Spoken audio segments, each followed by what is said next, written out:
बारामती विधानसभा पोटनिवडणुकीचा प्रचार मंगळवारी अखेर संपला. आता उत्सुकता आहे ती सुनेत्राताई पवार किती मतांनी निवडून येणार याची. दोन्ही मुलं त्या दृष्टीनं कामाला लागलेत. पार्थ पवार यांनी ताईंना विक्रमी 2.25 लाख मतांनी विजयी करण्याचं आवाहन केलंय, तर दुसरीकडे जय पवार यांनी ग्रास रूटवर जाऊन बारामती अक्षरशः पिंजून काढली. या माध्यमातून बारामतीचं नवं नेतृत्व म्हणून जय पवार पुढे येताना दिसतात. हे पाहता आगामी काळात जय पवार हेच अजितदादांचे राजकीय वारसदार ठरण्याची चिन्ह जाणवतात. बारामतीची निवडणूक जय पवार यांचे मायक्रो मॅनेजमेंट आणि या निवडणुकीच्या निमित्तानं त्यांच्या नेतृत्वाची पायाभरणी कशी होते याचा घेतलेला बोलबिंदासने आढावा. नमस्कार, मी श्रीहरी आणि आपण बघताय बोलबिंदास. बारामती आणि पवार घराणं हे समीकरण मानलं जातं. 1967 मध्ये सर्वप्रथम शरद पवार बारामती विधानसभेवर निवडून आले. पवार यांनी राष्ट्रीय राजकारणात प्रवेश केल्यानंतर बारामतीची जागा रिक्त झाली व तेथे पुतण्याला म्हणजेच अजितदादा पवार यांना त्यांनी संधी दिली. 1991 मध्ये अजित पवार बारामती विधानसभेतून प्रथम निवडून आले. प्रत्येक निवडणुकीत अजितदादा यांचं मताधिक्य वाढत गेलं. 2019 व 2024च्या निवडणुकीत दादांनी प्रतिस्पर्ध्यांवर 1 लाखांपेक्षा अधिक मतांनी विजय मिळवला. मात्र विमान अपघातात दादांचा दुर्दैवी मृत्यू झाल्यानंतर त्यांची राजकीय इनिंग संपली. दादांच्या निधनामुळे रिक्त झालेल्या या जागेसाठी राष्ट्रवादीकडून उपमुख्यमंत्री सुनेत्राताई पवार रिंगणात आहेत.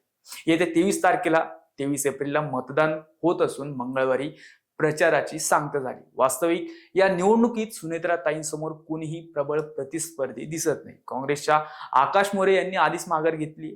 करुणा मुंडे, अभिजित बिचुकळे यांच्यासह 23 जण मैदानात उतरले, तरीही कोणी प्रचारात सक्रिय दिसत नाही. खरं तर सुनेत्राताईंच्या संपूर्ण प्रचाराची धुरा त्यांचे धाकटे पुत्र जय पवार हे स्वतः सांभाळतात. जय यांनी प्रचारात कोणताही भडकपणा येऊ दिलेला नाही. उत्सवी स्वरूपाऐवजी साधेपणावर त्यांनी भर दिला. गावोगावी हिंडून थेट ग्रामस्थांशी, मतदारांशी संपर्क साधणे, त्यांच्याशी सहजपणे संवाद साधणं याला त्यांनी प्राधान्य दिले. अगदी चहाची टपरी, वडापाव केंद्र असेल किंवा गावचा पार असेल, तेथे बसून त्यांनी मतदारांच्या अडीअडचणी समजून घेतल्याचं चित्र पाहायला मिळतं. मध्यंतरी पार त्यांच्या काँग्रेस विरोधी वक्तव्यामुळं वातावरण तापलं खरं, मात्र जय पवार यांच्या संयमी व प्रगल्भ वागण्यामुळे ते दूर होऊ शकले. त्यांच्या प्रचारात कोणताही अक्रास्थाळेपणा दिसला नाही.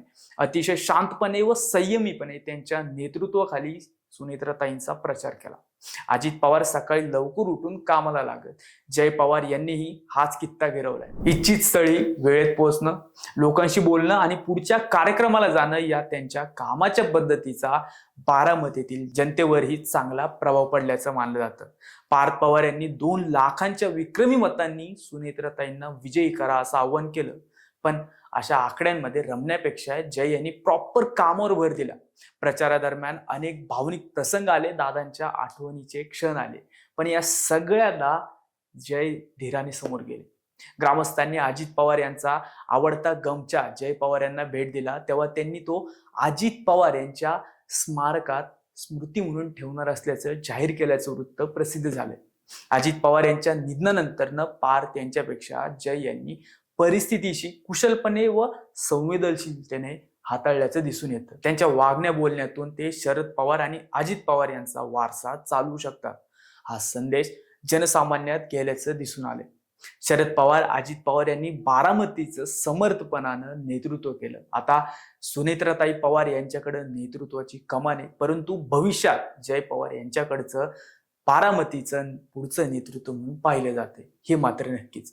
त्या अर्थी बारामतीत सध्या जय हो अशी स्थिती दिसून येते. तुम्हाला काय वाटतं हे कमेंट करून आम्हाला नक्की कळवा आणि अजूनही आमचे चॅनल सबस्क्राईब केलं नसेल तर आत्ताच करा. जय हिंद, जय महाराष्ट्र.